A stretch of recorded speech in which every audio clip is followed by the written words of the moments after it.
Alhamdulillah Alhamdulillahilladzi khalaqal mauta wal hayata liyabluwakum ayyukum ahsanu amala wa huwal azizul ghafur. Ashhadu an la ilaha illallah wahdahu la syarikalah wa ashhadu anna sayyidana Muhammadan abduhu wa rasuluh. Allahumma salli wa sallim ala sayyidina Muhammad wa ala ali sayyidina Muhammad. Faya ayyuhal hadirun usikum wa iyaya bitaqwallah wa ta'atihi la'allakum tuflihun. Wa qala Allah ta'ala fil Qur'anil Karim, a'udzu billahi minasy syaithanir rajim. Ya ayyuhalladzina amanu in tansurullaha yansurkum wa yusabbit aqdamakum. Shadaqallahul azim. Hadirin sidang Jumat yang berbahagia, sesungguhnya kita semua ini adalah hambanya Allah Ta'ala yang diberi makan, diberi minum, diatur pernapasan keluar dan masuk oleh Allah Ta'ala. Maka sudah sepantas dan sewajarnya kita selaku hamba senantiasa bertakwa kepada Allah Subhanahu wa Ta'ala. Salawat dan salam semoga senantiasa terlimpah dan tercurah ke atas seorang hamba terbaik, hamba pilihan yang kehadirannya dinantikan, namanya telah disebut sebelum dia hadir di tengah-tengah dunia.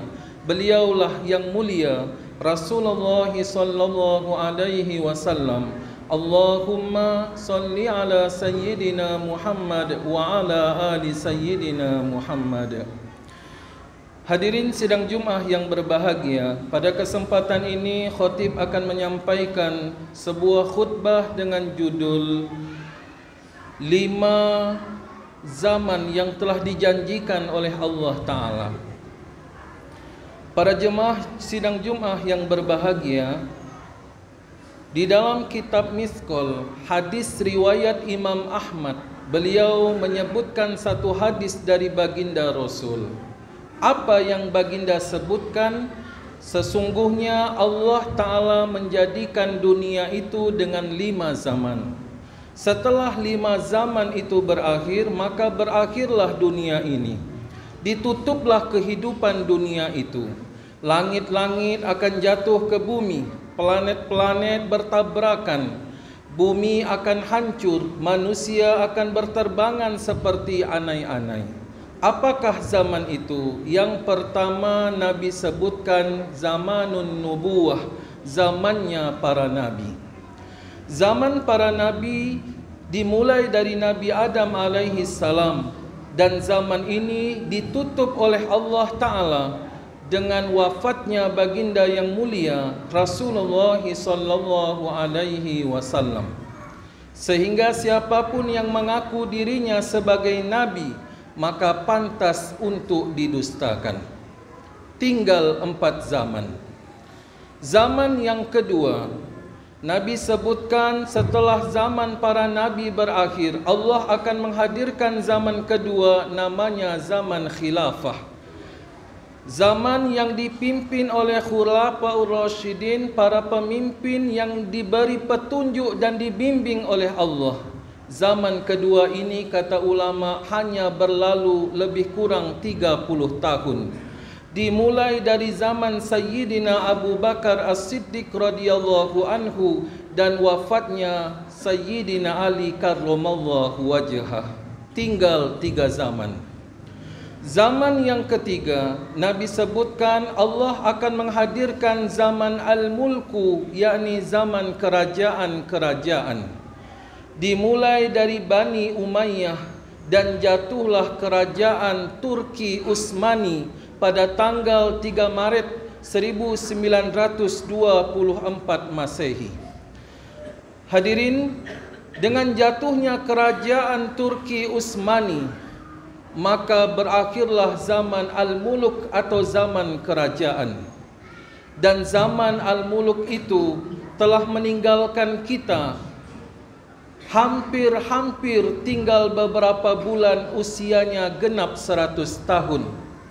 Dan di dalam setiap 100 tahun ada janji dari Nabi bahawa Allah akan menghadirkan seorang mujaddid, yakni pembaharu yang akan mengembalikan dan menegakkan hukum-hukum syariat ini.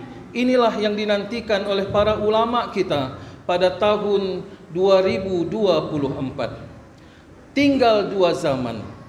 Zaman yang keempat, kata Nabi, Allah akan menghadirkan zaman Jababirah, zaman diktator. Siapa yang kuat, dia yang menang. Di zaman itu mereka akan melihat peperangan demi peperangan, manusia ditenggelamkan di dalam bumi, gunung meletus, banjir dan tanah longsor. Peperangan dan pembunuhan akan mudah dilihat. Bahkan Imam Mahdi akan hadir pada zaman itu. Hadirin, zaman keempat itu, kata ulama, adalah zaman yang hari ini sedang kita jalani. Inilah yang telah kita lihat di tengah-tengah kita, di televisi, di media sosial, media elektronik.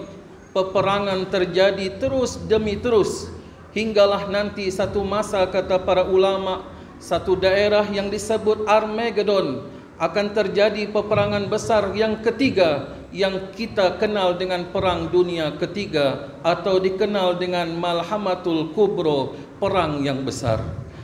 Hadirin yang berbahagia, zaman keempat ini akan ditutup dengan hadirnya Imam Mahdi dengan membawa kemenangan.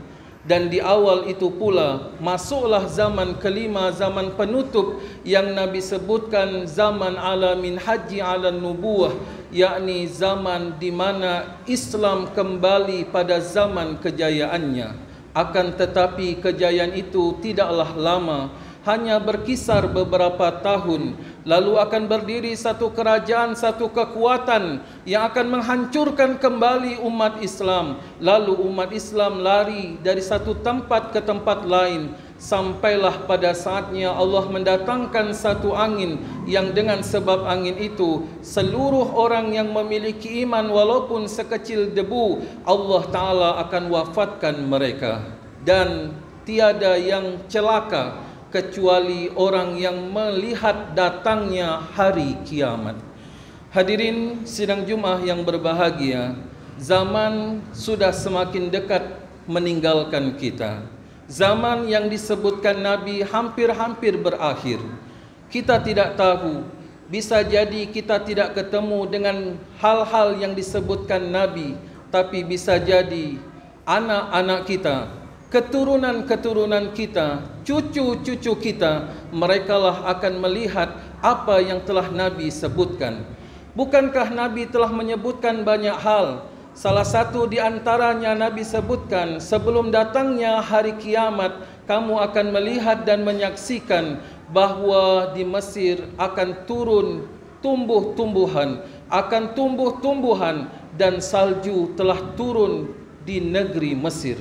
Hadirin, dengan turunnya salju di negeri Mesir, aliran air telah keluar dari Uhud, maka menandakan pohon-pohon akan segera berbuah. Karena salju yang turun masuk ke dalam bumi, bumi akan menyimpan air dan pohon-pohon akan kita lihat. Semoga Allah Ta'ala menyelamatkan kita dari satu peristiwa yang mengerikan, mengembalikan kita dalam kemakmuran dan kebahagiaan, diterima segala amal kebaikan kita, menjadi pelopor dalam hal kebaikan, bukan menjadi pelopor dalam keburukan. Bismillahirrahmanirrahim. Wal asri innal insana lafi khusr إلا الذين آمنوا وعملوا الصالحات وتواصوا بالحق وتواصوا بالصبر.